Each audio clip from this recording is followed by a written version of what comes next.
Okay, well, welcome again, MicroGiants. It's good to see you, and we've got a good panel here today. Some of our usual faces. We've got Ed Lasak here, who's sort of part of the expert team and the four amigos group that we use for kind of expert subjects and do videos on. He's also a CPA and has run some pretty large companies in the newspaper business and does a lot of consulting. Has for years worked with other companies, mostly family businesses.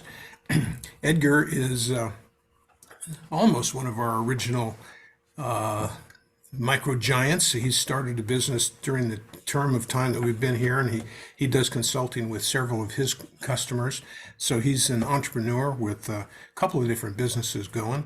John Mills is a entrepreneur as well. He was in the electronics business years ago, supplied auto electronics and a lot of other types of things back when things were pretty crazy in the 80s, 90s. He's now in the real estate business, and he also does consulting with other companies.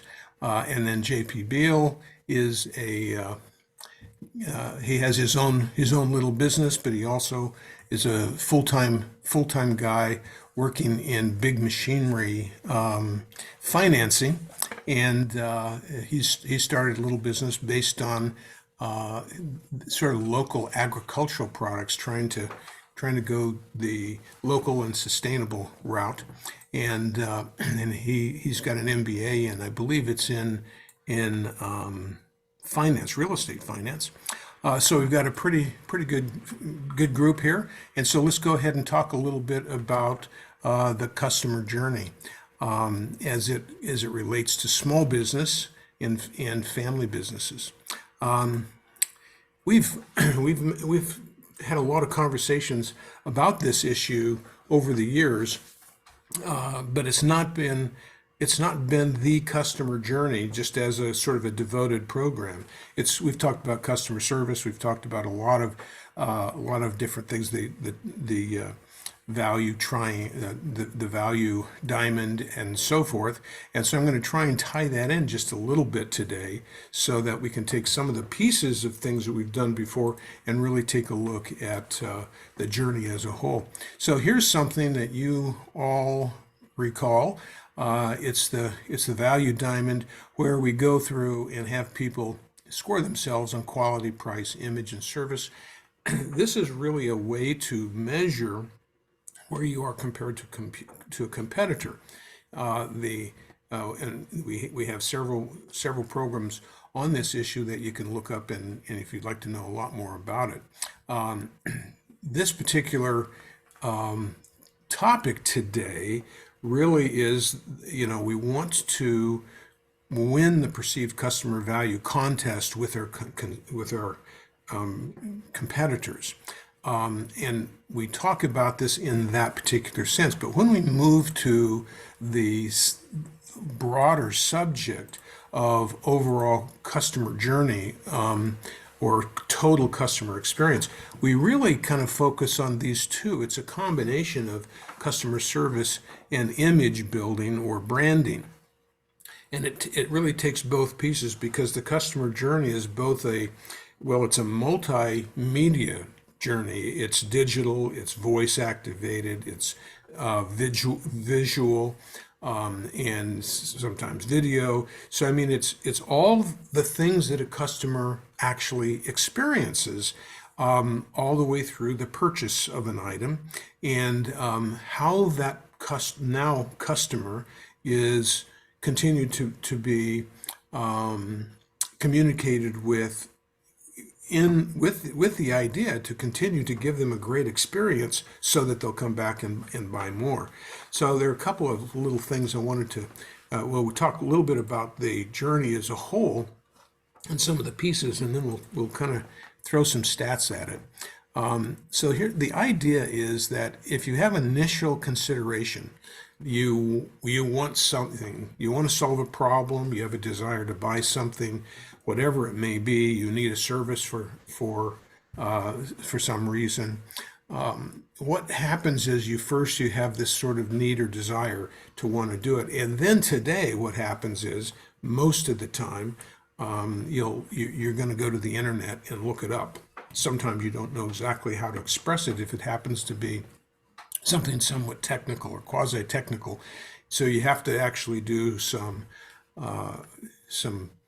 queries in order to be able to narrow down and maybe learn a few extra search words along the way so that you can really do that. The other way that is through social. I mean, we're talking about real social media, but also physical, peer-to-peer, person-to-person discussion, recommendations, that sort of thing. The big deal, of course, in some industries, it is huge, and that is just the whole social scoring methods of, how many stars do you give them in the travel business. That's a very big deal. People are making decisions based on really what the customer ratings are. We did that. John and I just got back from a British tour, and we spent 2 weeks together, 2 weeks kind of pursuing our own agendas. And in each of those cases, I think we rented a sum total of, together, probably about 50 different rooms. So we had an awful lot of experience of, Airbnb, hotels. There are no motels as far as I can tell. And the pubs and the breakfast, bed and breakfast, which is so common to England. So a lot of time and effort went into finding those, as well as air flights and rentals. So a lot of travel experience, and so that's probably why it's high and top of mind right now. But social really plays in some industries a huge part in doing your investigation. Of course, sometimes you're going to have to educate yourself in order to determine what to do.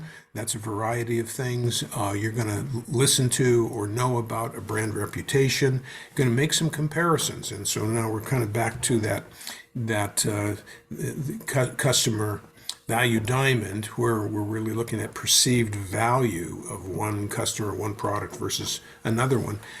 So you'll begin to put these things all together in your mind, and you finally make a decision. Well, here's the purchase part, and then once you get to that purchase, things are not done in the total customer experience. So you'll do things like evaluate how easy was it to buy. I've bought things that I like, but they were difficult to buy, sometimes very tedious to get the job done. Products delivery. If you go to Amazon, you have an expectation that's going to happen, but product delivery is sort of the whole sequence. I tried to buy some stuff online the other day, and the website didn't work. So you did everything in there. You mess around with all the information that they want. You hit it, nothing happens. The buy mode, nothing happens. You don't get any kind of warning. I went back in. I did it again, but it defaulted to more quantity than I wanted. And it's like, wow, this is a mess. I'm not sure I even want to deal with this company. It's like, that's how bad that is. I mean, you're buying something that's not very much money. You're not going to spend a whole lot of time and effort messing with that. So that delivery product is really important. By the way, in this particular one, I got a telephone call saying that my phone order didn't go through, and so I have yet to follow up. So at least they were monitoring an unfulfilled order, because I made it all the way down to the bottom. It simply didn't work at the end. So at least they're doing that. Now we'll see if they can pull this out and make the experience feel a little bit better, despite the fact that the technical piece of it was pretty bad. The post-service, of course, once I actually get it, is the product any good? We're going to evaluate, the typical quality in the service and the whole thing based on the price. And we store all this stuff in our heads, and then that triggers a new purchase. And so that's kind of where that goes. The question here is, well, does it make any sense to do this?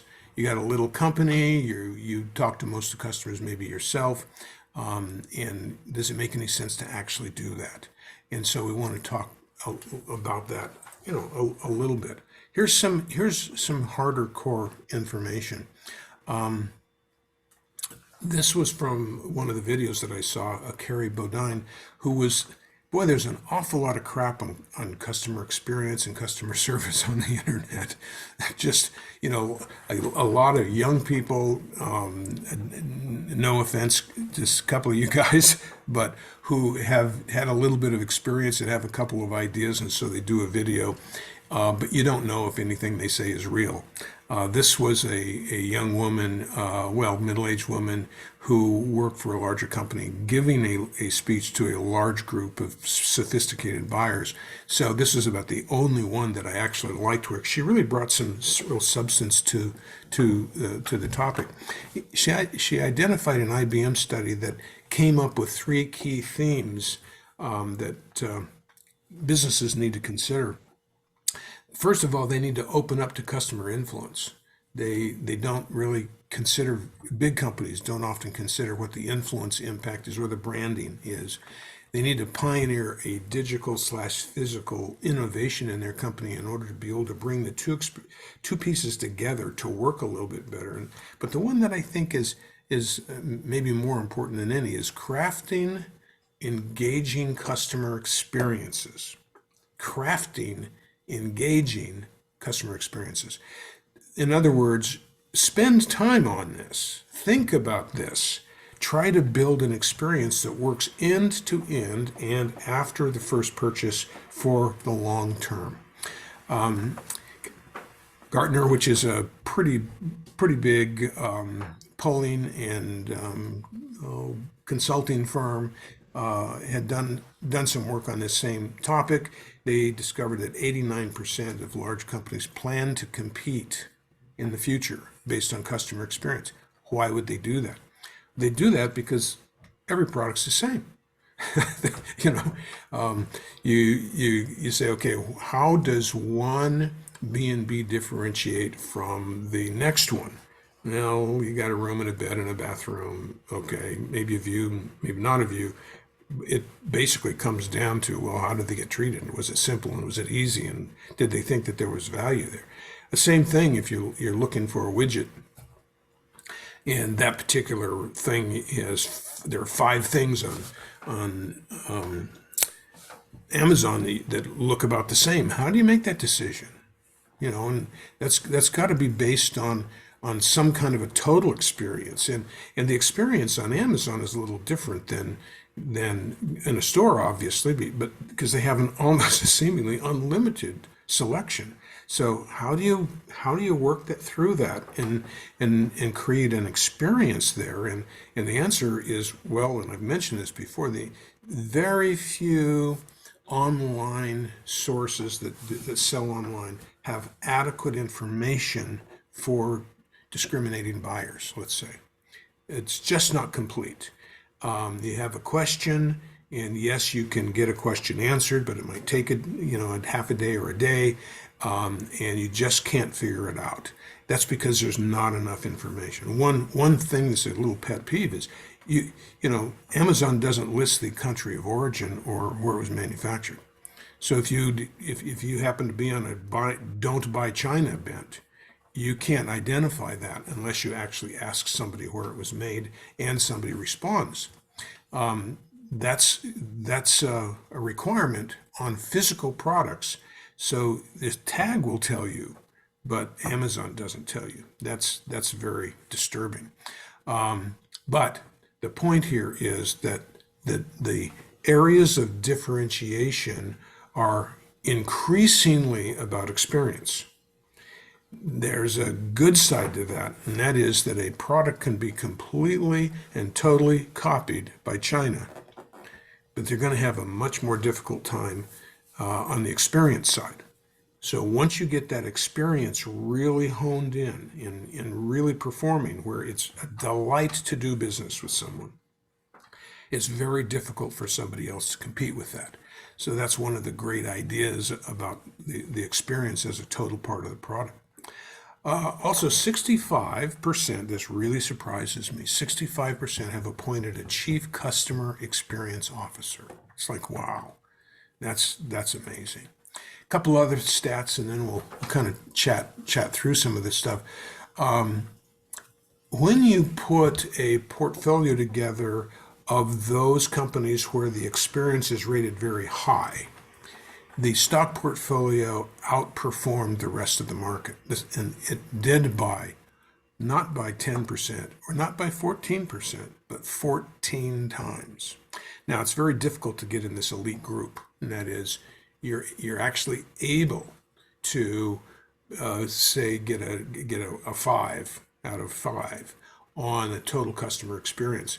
Only a few companies actually attain that, but if you can get there, the stock index is 14 times better. That means they're getting a lot more return customers, etc. The future spending of a customer is 2.5 times more than those with a poor customer experience. And that's not too hard to imagine, but it's nice to see that it's quantified. Top scoring companies were likely to remain a customer for 6 years compared to 1 year for underperforming. Of course, you might ask, why did they ever do business with them again? If you got a 1 or a 2, it's like you must have a monopoly on that product in order for somebody to stay with it for that long, or it must be a sticky product that you just can have a hard time getting rid of. Once you started, you can't change it because due to technical reasons, or the part only fits on the one machine you have, that kind of thing. Sprint has managed to reduce service calls by 18% after spending a lot of time working on customer experience models. And it's kind of about time. I mean, telephone companies are notoriously some of the worst service that there are. And someone there finally realized, you know what, we have to work on the customer experience because, a telephone call is a telephone call. Well, everybody knows what that is. It's really, we don't have to explain it to anybody anymore. And it's difficult to determine the quality. So let's just have a great customer experience. It's working for them. And so the interesting thing is that what results is the lifetime value of the customer it increases exponentially. In other words, somebody who's a customer for a year versus somebody who's a customer for 2.5 years. You calculate how much they're going to be buying over a period of time, and the overall value to you is way higher and therefore an exponential increase. We did a very sophisticated one at the dairy and found that by increasing the longevity of the customer subscription, that we managed to get the lifetime value to go from a few $100s to about $8,000 or $9,000 per customer. So that was, a huge multiple. It can happen. I've seen it happen, and that has to do with really, really working hard on customer service and customer experience. So just one thought on the practical side of this. When you map this out and you try to determine each step, how did they first find out about you? Was the investigative period adequate? Did they get the information that they wanted? This is kind of what it could look like. And that is that it's like, I didn't really find anything, to that's not what I wanted, to, I finally found it and here's a pretty good information. And so the next question is price, and you go, oh man, that's too much money. But then you find out the rest of the value and you decide it's really good, etc. So the question is, this is how you map this. You determine if you can actually keep somebody happy through the entire process. And of course, if you can get smiles all across here instead of these ups and downs, you're gonna have a good customer experience. In the case the other day, in fact, I don't know that I was thinking of this, but it looks very similar, where I was buying this product. They made me go through a long video in order to be able to get to the end of it, which I didn't like. So I started out non-committal, didn't really like what I was doing. But obviously, as the whole thing began to unwind, I thought, okay, it's better. Let me see what it takes. I get through that. I like the product, make the decision, can't buy it, So we'll see if the phone call gets me back here and the product is actually good once I get it. But that's one way to measure it. There are other ways to map this out too, and one of them is to do it as a cycle, a circle, the way that we had our customer journey diagrammed in.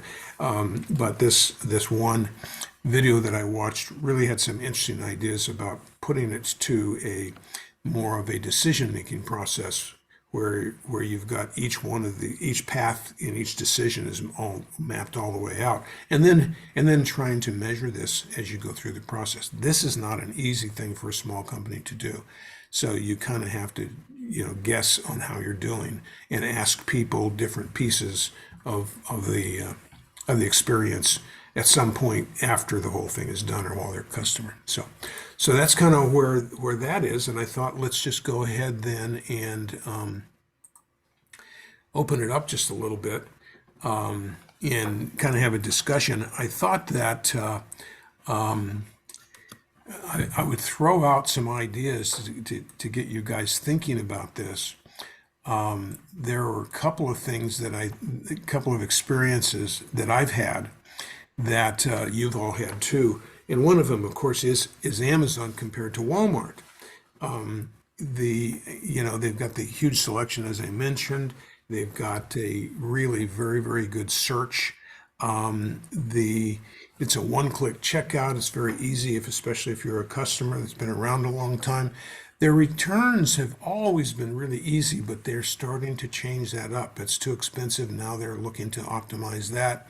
The Prime membership is really good and really incredible shipping. Walmart has a huge selection. It's not as big of a selection, but they have lower prices, I find.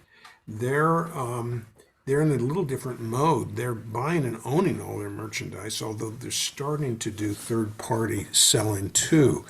But their shipping is slower, their returns are okay. So it's like, oh, how do you evaluate those? I recently went through and I'm still going through an interesting exercise. John and I kind of did it at the same time, trying to get digital irrigation controllers up and running. And I had to buy 5 of these things because I have too many zones. And everything was pretty interesting, and I really enjoyed it, and it worked really well until the connectivity got really bad over the winter. And so the orbit stuff, I mean, just like I can't get anything to work anymore. I mean, literally, I couldn't get it to work, couldn't get them to connect. Tried to get on the phone 2 or 3 different times. They won't return the phone call. They say they'll do the chat, but the chat ends up in a phone call about 3 days later. When you call and you want to have an opportunity to talk about it, they say, here's when we'll call you back. Well, you only hope that you're available when they call, and sometimes you miss them because you weren't available. You didn't agree on the time. And they said, we'll call you in 24 hours, and it takes 36 hours. These guys are total idiots when it comes to customer experience.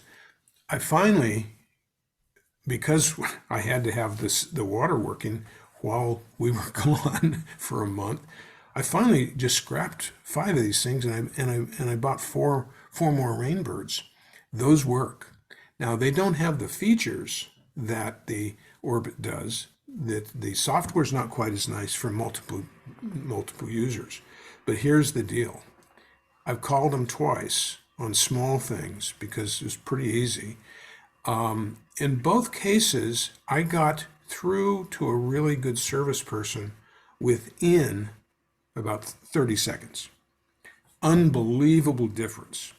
Orbit has bitten off more than they can chew. They may not have a real technical division that's doing this. Rainbird put a product out they could support, not quite as technical. They could support it. It's really clear. And I'll probably never buy another Orbit product again. So those kinds of things. It's How funny about you say that. guys? Yeah. Well, we actually had the exact same experience with Orbit. Oh, really? Yeah, and it took my mom months to rectify sort of the customer service nightmare that Mhm. occurred, and we basically swore the same thing. We'd never buy from them again. Yeah. And here's the interesting thing about that is that they're not only wrecking the controller business, they're wrecking the rest of their business too. Because I've always felt as though Orbit parts are not quite the same quality.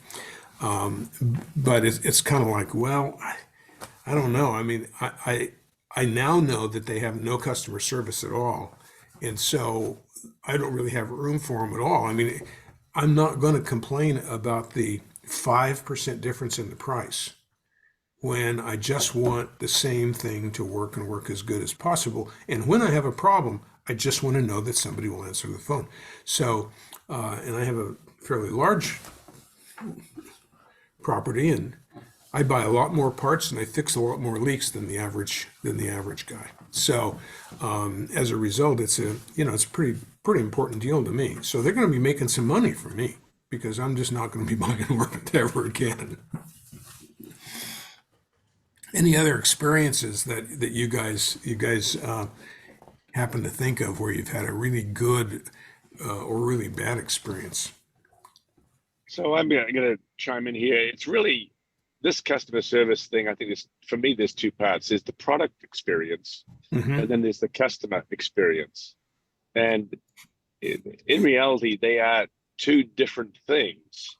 But the problem is, no matter how good the product is, you're going to go and vote to come back or not based on the customer service. Yeah. So Okay. my way of Yeah. getting, I'm kind of, yeah, you might have a better product and it may be a substantially better product, but you're still not going to gain loyalty because your customer service is a Yeah. problem. Well, I suppose if your product never failed, was so easy to use that you never had to talk to anybody, maybe you could get away with that. But boy, if you ever have to talk to somebody and you have to wait and literally be closed out. And see, the part that makes me so mad about Orbit is it's not as though they don't have people there and they haven't tried. It's really that they're pretending to give you good service when they cannot do it. Instead of saying it's going to take 4 days, 5 days, and just admitting it, they're lying to you, and so they keep you sort of on the string. That's what's maddening about that. And so they are. I mean, they remind me of AT&T back in the days when AT&T was the horriblest company in the country, back in the 90s and early 2000s. And just, they were so bad, you couldn't believe it. Well, Orbit is as bad or worse, I would say, because they're actually egging you on. But I would just make finer point that I think the customer journey, the total customer experience includes what the overall value is, which is, and the quality of the product is measured, I think, in the diamond, where you are looking at quality, you're looking at price, you're looking at the whole thing. It's just that the customer journey, when you craft it, is more focused on service and maybe image. But you're right. The product can be bad and create a customer, a lousy experience. The product can be good and you can still have a lousy experience. That's right. I think some of the digital solutions that are out there right now, companies, they just don't want you to call them. They want you to get in line with some type of a digital message, and you have no idea when they're going to respond back to you. Yeah. Right now, I'm dealing with a situation with Zillow. I placed an ad to rent a condo, and I got like 40 different messages and applications coming in, and it won't allow me to access my own information. No. So for 5 days, I've been trying to get a hold of somebody. I keep sending a message after message after message. So far, nobody's even reached out to try to help me. Zillow's a big company. Yeah, it is a big company and it prides itself on its digital prowess. And to be able to not solve a technical problem that they supposedly are so good at. Is, I mean, that speaks very poorly. It And does. in this particular case, you've put your faith in them, and you've lost a renter if it takes 5 days for you to get back to them. Absolutely. Yeah, it's horrible. It's funny, they took my payment for the premium service, but they Yeah. respond. I cannot access any of the applications that have come in because they say I'm the wrong person. Oh boy. Yeah, so it's a real mess. And this isn't the first time I've had this problem. Like John said, I really like the product. It works for me. But the bottom line is, if you have any hassles with it at all, it's almost impossible to get a result. Yeah, yeah. I've found that too, but Well, I'm good. it's been years since I used it, but I found it to be a touch clergy on the advertising side. Yeah. So I It's think kind of there's interesting. Oh, go ahead, John. Okay, I was going to say this. There seems to be a little bit of a theme here. I have a property management software solution that I use that is exceptionally technologically advanced in a number of areas. Has 60,000 property managers using it over the country. It's very sophisticated in what it does. Its customer service has resorted to an email chat line with absolutely zero ability to talk to anybody. There is absolutely none, unless you get to the point where somebody's so incensed that you'll get a call from one of their senior managers and they'll give you a direct number. But apart from that, it's all filtered through their digital prowess into a bulk mail thing. Now, what's fascinating with this thing is that some of the customer service stuff that could be addressed is actually some of the best marketing improvements that they could do for their company, but they don't want to hear it. In fact, not only do they don't want to hear it, they can't hear it. But they have these huge national meetings where they invite everybody to them and everybody goes and they show off their new stuff. It's like they want to talk, but they definitely don't want to listen. And I think this is a trend. I've got to add to that. Well, but go, John. JP. Oh, for sure. Well, I'll be quick. And I think John basically kind of arrived at the same point I did. And it's that there's multiple ways for a customer to interact with the company. The stable base state is in person, by phone. That can be expensive and time consuming, especially for a small business that can't hire, a customer service, outsourcing firm, maybe in another country.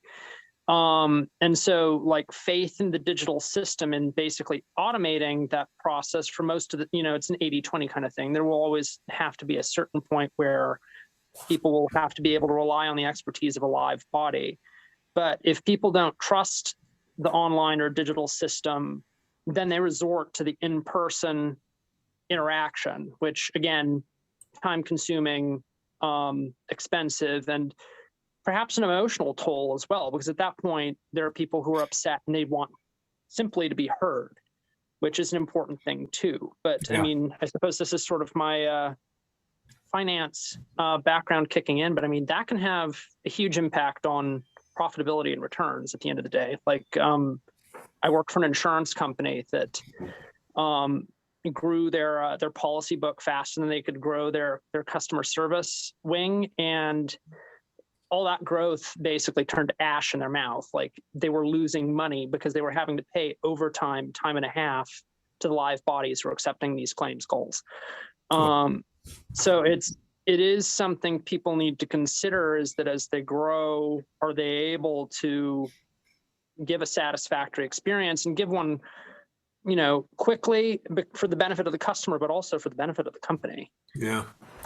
Yeah, I think you make a really good point. And in your particular business, you're dealing with pretty good sized transactions. So every single one of those means a lot of money. It's not like buying a controller for 80 or 90 or $100 and when you're dealing with big money. And so each one of those, and you would think that the priority would be for a company that's dealing in really large transaction amounts, that the priority would be, let's make sure that we've got people who can move from one place to another, but we have got to take care of any issues or questions that come up by the people in the process of closing the deal.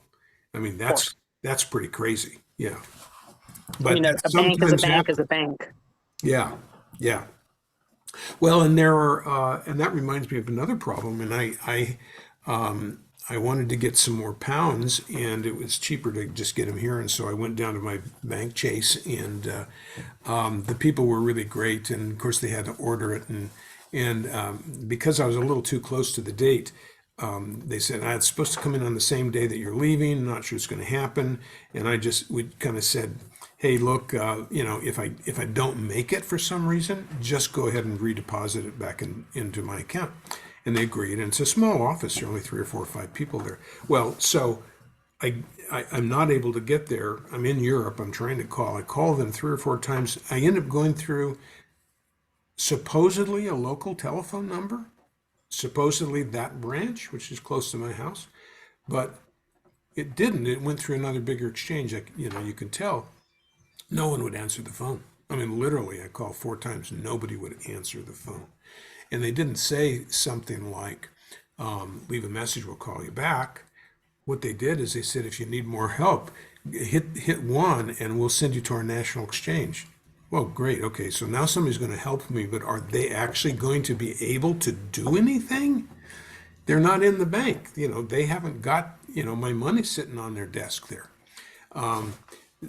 And when I got back, however, I was happy to find out that they did follow instructions and they put the money back in the bank after 3 or 4 or 5 days. Everything was just fine.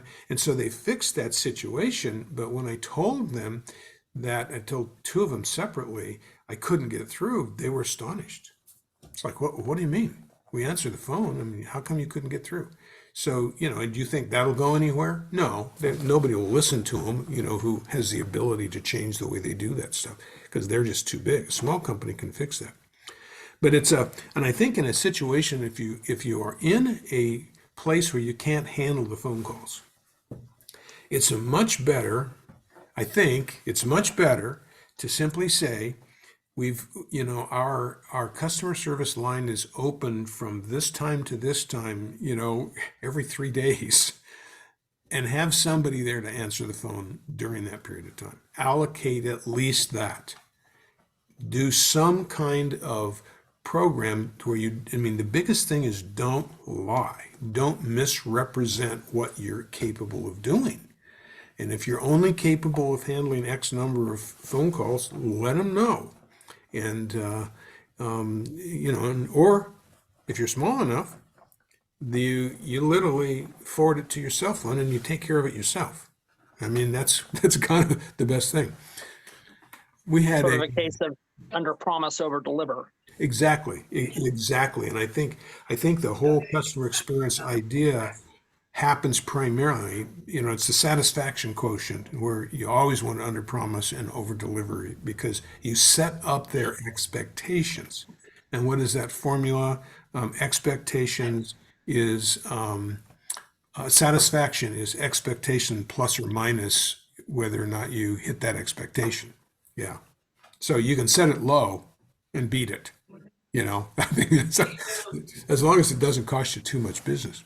I wanted to kind of throw out one more here, and that is that I was discussing with my wife, well, what was the most fun thing and what was the best thing we did in this month abroad, and what really stood out as a fabulous experience and what was a bad experience. And we were really quite surprised that there were not very many bad experiences. But I thought I would do something fun because John is here too. The best experience that I think that we had was in this little guest house, little teeny hotel that was it was called Invernarna.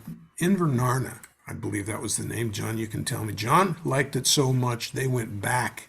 After we split, they went back to it, and they had Invernan. Yeah, that's it, Invernan, and they greeted us at the door when we walked in. They were so nice, And all they did was just check our names, and we were checked in. It's like take your bags up, up to this room and this room. That there they are. But man, oh man, this was not a terribly expensive place. But I thought it might be fun just to show you what it looked like. This was the room that about 5 of us had access to.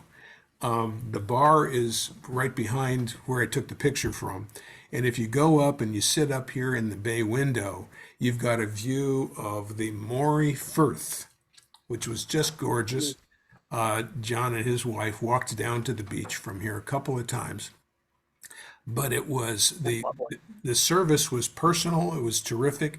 Well, here's one of the things that blew me away, and that is you go to the bar and they don't really have a lot of staff, but they also don't have a lot of riffraff staying here, and it's not that expensive.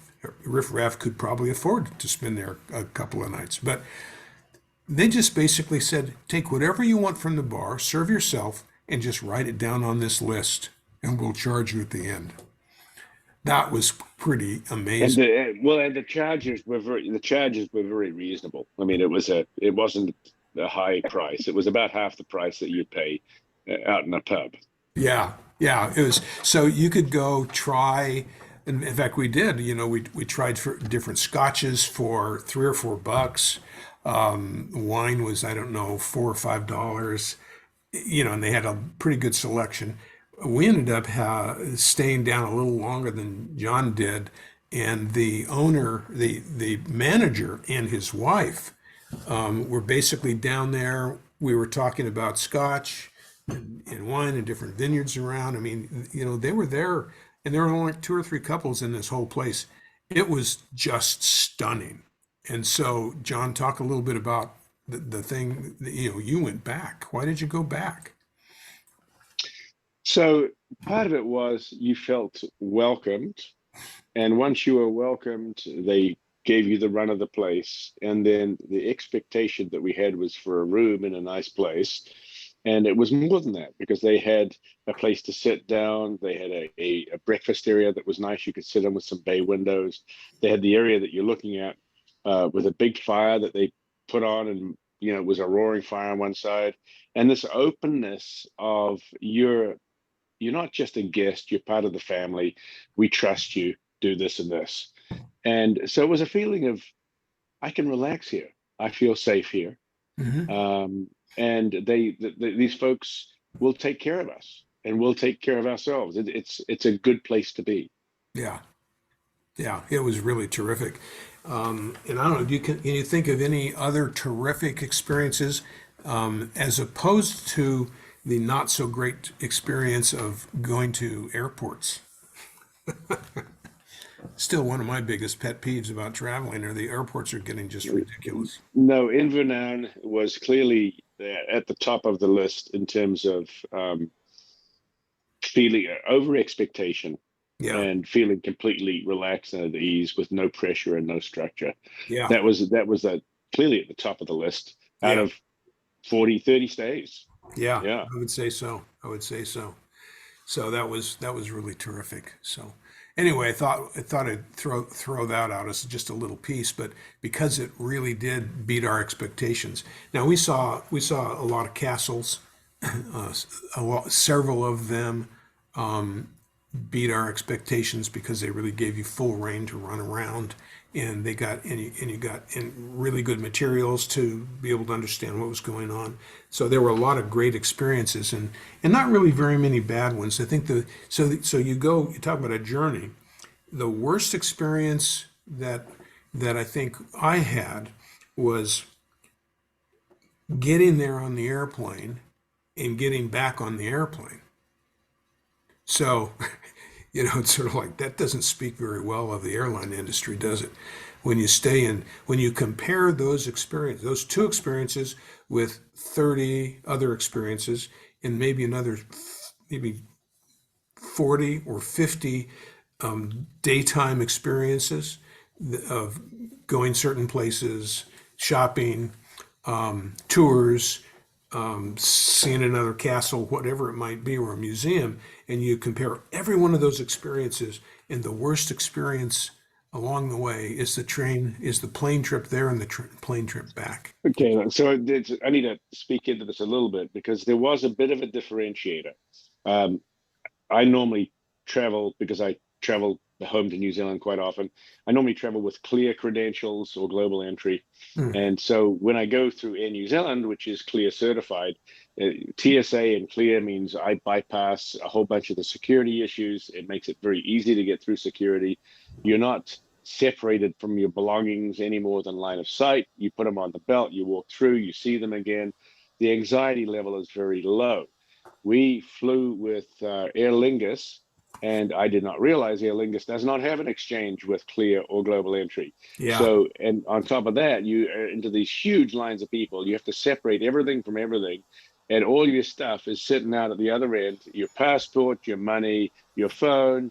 I mean, everything in life for the next 30 days, and you can't only see them. You can't see it. You can't get to them, and so that's a high level of stress just to get through that.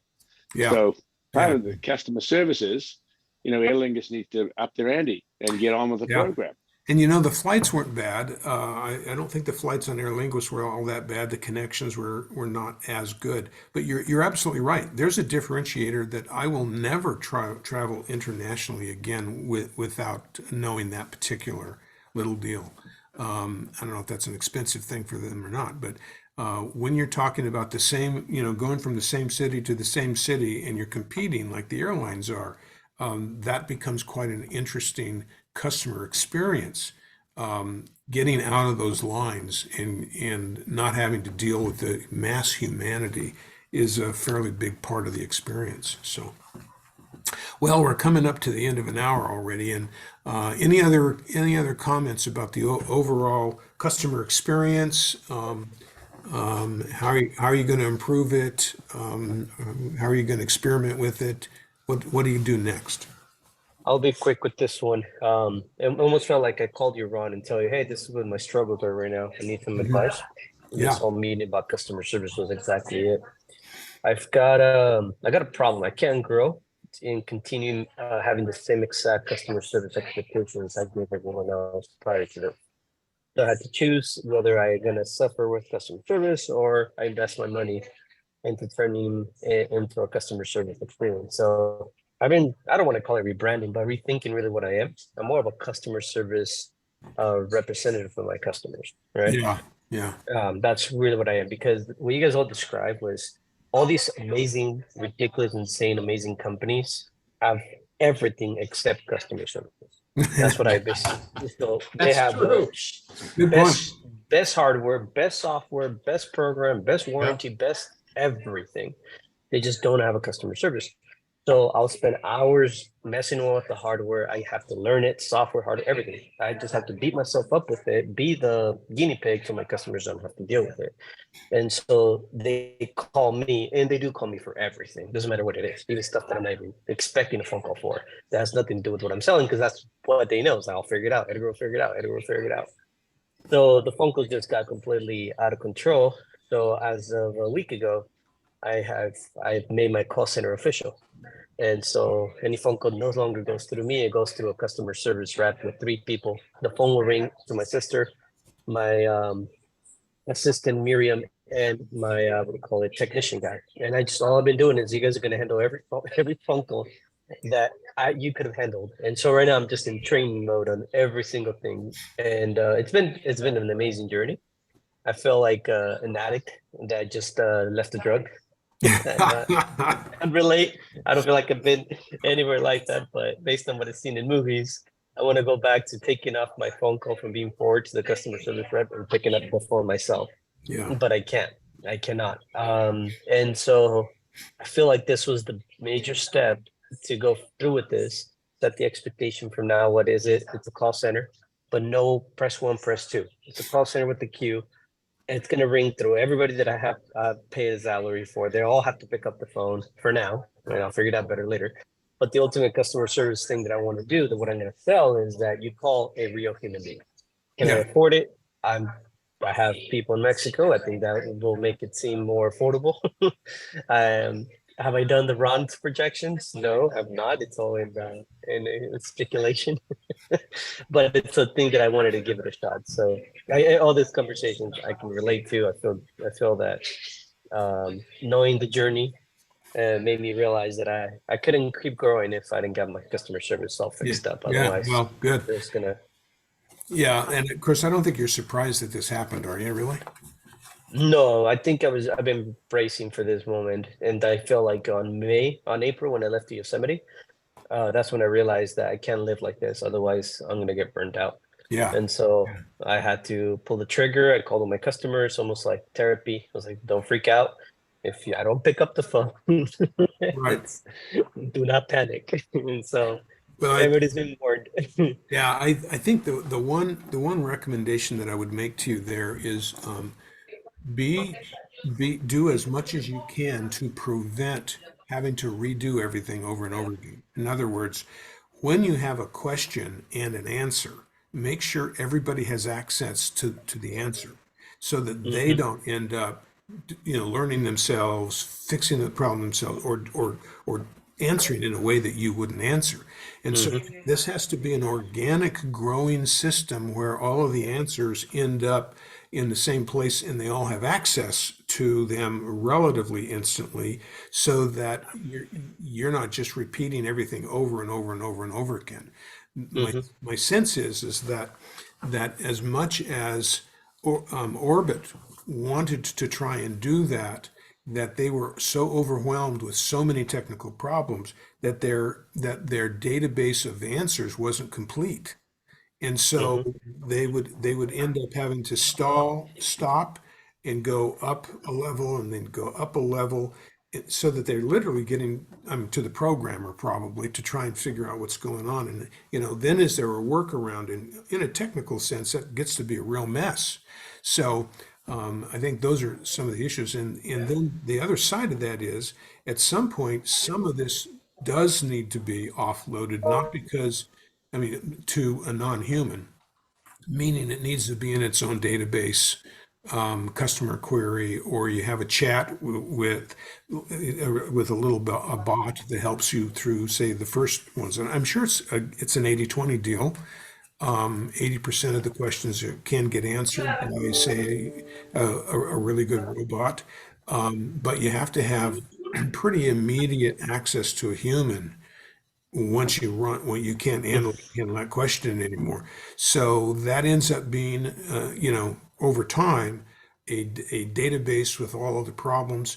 And then you do turn that in, as one of you said, you turn that into the marketing innovation piece. It's like, how many of these things can we eliminate now? We don't want the same thing coming up, for every single customer. We've got to fix that permanently. And that takes a lot of time and effort, but God, the biggest mess you have is when you are reinventing it every single time that they call. The other side of it is, I don't know how you do this, but you may have to limit the things. In other words, focus on your niche, stay to what you know, and stop doing things that is a new experience that you didn't promise anybody. Because there's just not once people realize they can get solutions for free, that's an unlimited pool. So at some point, maybe that's where you turn the consulting in to say, we can solve that problem, but that's a consulting issue. You got to pay for that. Yeah. And I'll finish it with this. I built a prototype to test it with the ice cream shop. I have a bot already answering simple questions I'm building a database. I built a fictional character called Pearly, and she's the sponsored of the ice cream shop, and she's the one doing the commercials, answering questions, replying to emails. Oh, really? And that's cool. So I'm testing and because it's fictional, it doesn't feel like you're talking. When you talk to a bot, it doesn't feel like it's a fake human. It's a fictional character you're talking to. So for customer service purposes, I'm testing the bot. I only have like 3 articles in it to explain flavors, opening hour times, things like that. But it's something that I'm testing it over here. So if I can implement it, I can implement it in this other side of the business. Yeah. Great. That's I it. was That's excited. good. And of course, what that does is that opens up a whole another discussion on, well, how do we integrate AI into this? How do what's the Hmm. cost for bringing in an untrained AI and then training it only on your own solutions? Are they better than bots? I mean, I think there's a whole nother world that's about to emerge. Small business Yep. is really going to have to figure this out in order to be able to be successful and grow and not get buried in customer service issues. It's going to be a One of problem. my, and I'll add this to this. This different conversation maybe for another day. But I'm paying for a course for one of my employees in Mexico. I'm going to keep paying for it. If he needs to pay for it right now, he was able to get it for free with a scholarship. But if he needs to, but I want him to start learning coding of artificial intelligence with chatbots and trying to integrate them. So we have an actual AI replying, not necessarily a chatbot. Yeah, So yeah. Well, I it's think that's the next step, and I think these chat companies are going to figure this out pretty quickly. So you want to be careful about how much time and effort does it take to do this on your own. And I'm investigating some of that stuff yeah. now as well. You know how Soho already opened up they're already working on AI on it too Oh, with really? their chat. Yeah. And so wow. that's why all I've been doing is telling him is like, make sure you learn whatever these companies are putting out, not necessarily build it from scratch. Yeah, Just yeah. it's already out there. Just we Let's might hook need them to, together. Yeah, yeah, right. exactly. Yeah, Like I said, with customer service, we have to be the ones to learn how to put all this together. that's 3 or right. 4 companies to make it work as one. That's right. Thank you guys for letting me share that. Yeah, no, that was real good and a good way to end. And I guess what we'll need to do is get together separately and try and figure out, say, some of the subjects that we need to cover regarding this. Maybe you give us a little demonstration on what you're doing at the ice cream shops, and we can all learn from the failures that you're having there and the And successes. successes too. Yeah, that's right. That's right. Okay, great. Hey, thanks so much, everybody. Good contributions from each one of you, and I hope our other microgiants will find it as interesting and helpful as we all did. Thanks very much. We'll see you in a couple weeks. Thanks, Ron. You bet.